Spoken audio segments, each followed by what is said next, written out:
Hello everyone, welcome back to the Photoshop course. This is your educator Nipun Chandra Sunila, and today we are going to look at landscape editing. This is a photo I have found at pexels.com. I found this to be a little like on the under color side. See, it is not that vibrant and the colors look off. So we are going to edit this image and let's see the final result. So first what we are going to do is create a curves adjustment layer, and so let me explain curves first. Curves actually is used for many different things. Now this is the RGB channel. So what we can do here is, this is the highlight section and this is the highlight section. This is the shadow section and this is also the shadow section. If we want to increase the highlights, we would create a point right here and take it up to increase the highlights. As you can see in the photo, it's becoming brighter. If you want to decrease the highlights in the highlight area, then you have to go down. See, it's becoming dark. So let me just explain it in a better way again. Take this hand tool and the highlight area are here. So as you can see, if I point near the highlights, the point is being created almost at the top. That means this is the highlight area. So if you want to increase the highlights, just take it up, decrease the highlights, take it down. That is the case of highlights. Now for shadows, I can see this is the one of the darkest areas. So see, the point is created at the bottom, fully bottom left. So that means it's the shadows. See, so we are increasing, like brightening up the shadows. That's why it's giving a very shaded effect. That becomes completely white because both are at the topmost point, so it's completely white. Yeah. So this is a diagonal curve. Mostly we use this. So what we are going to do here is increase the contrast in the photo. So we can create a point right here, increase the highlights, and decrease, like darken the shadows. So as you can see, it has become a very contrasty image, giving it a good feel. Now I think it's a bit low still, so yeah, and we can just increase the highlights a little bit more and increase the shadows a little bit more. So this is a balanced effect. As you can see clearly, we have given a big change to it and it looks better. Now the next thing we are going to do is we are going to create a hue saturation adjustment layer, and this is one of the methods to do it. I'll show you another method which I like more. So what we're going to do here is select the greens, selecting the yellows. Just a second, we'll make it 0 once again, and let's zoom in to select it properly. We're going to select green, or you can just select greens from here. Fine, that would be better. Okay, now what we're going to do is increase the saturation a little bit. If you decrease the saturation, it becomes desaturated and all that. See, as you can see, if we increase the hue and the saturation to the topmost, we can see where the image is being affected. So what we can do here is, greens is not giving a good effect. What would yellow do? Yeah, yellow is better for in this case. So that is why the picker selected yellow. I didn't understand it the first time why I did so. But it's better we go to yellows and do this.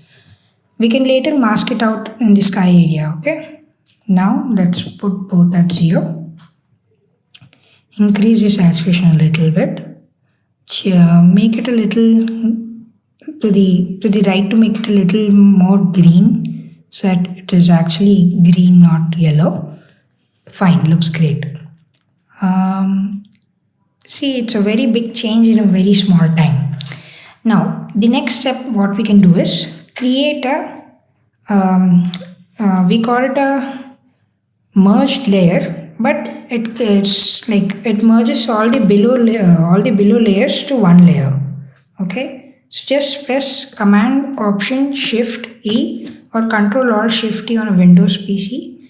Just go to Filter, Camera Raw, and now go to the basic channel We are going to set the white balance first. Select a gray area to set the white balance. So little difference, but we can just do it.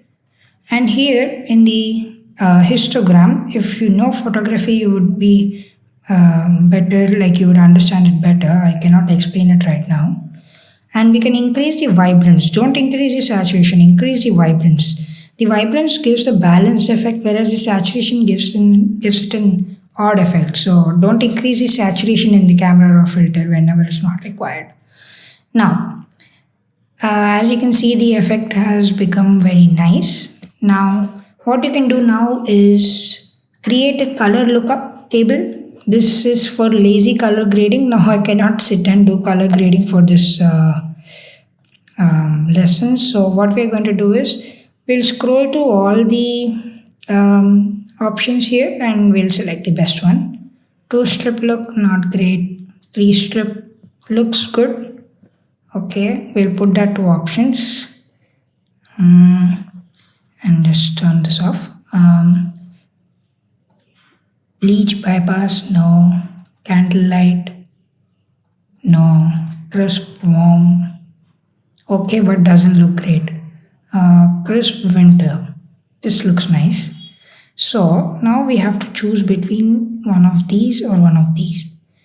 What we can do is, I like both of them, but this one gives a bad effect to the below part, like the trees and all that. I don't want that to happen.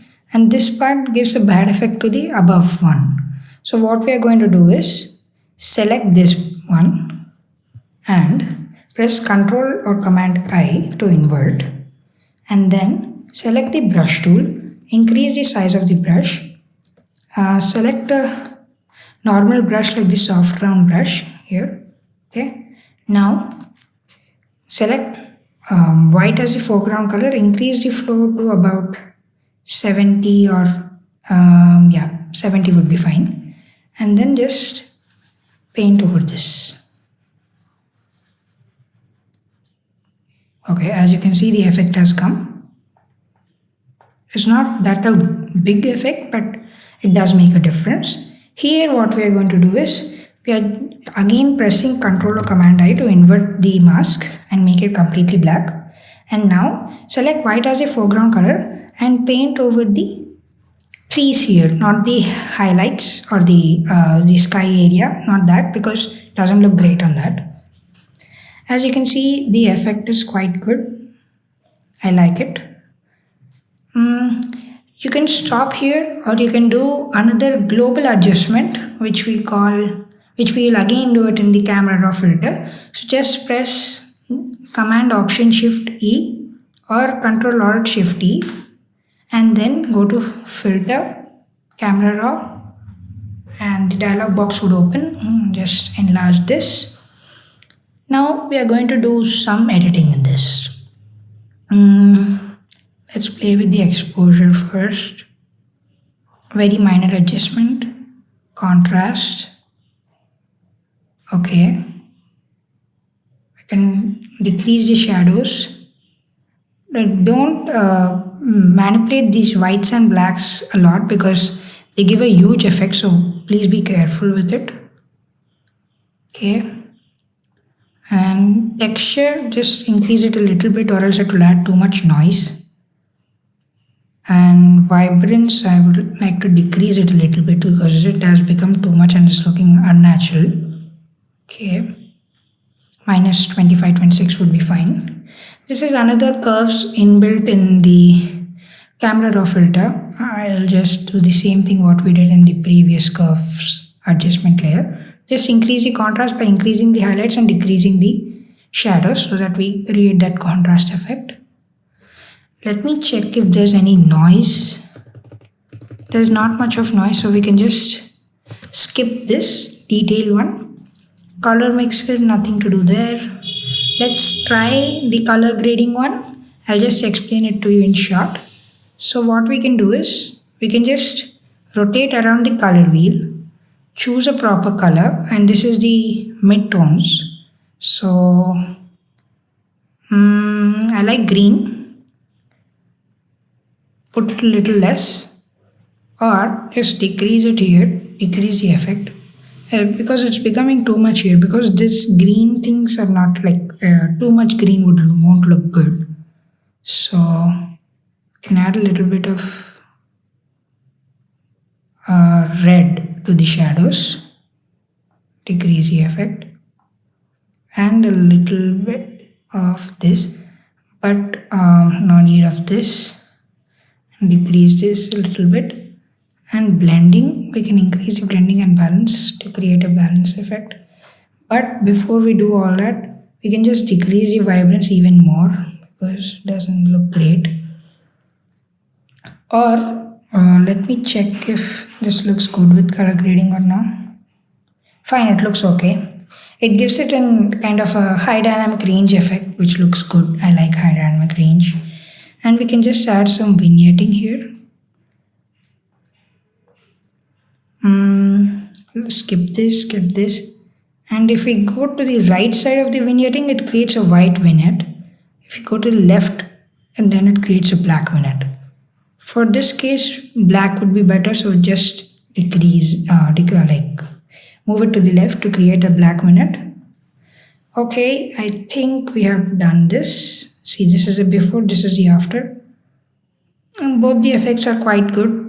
I like this because it gives a very nice effect to the image. I like these over processed ones as well because I'm kind of that guy. But if you don't want this, you can just skip till here, or you can use this.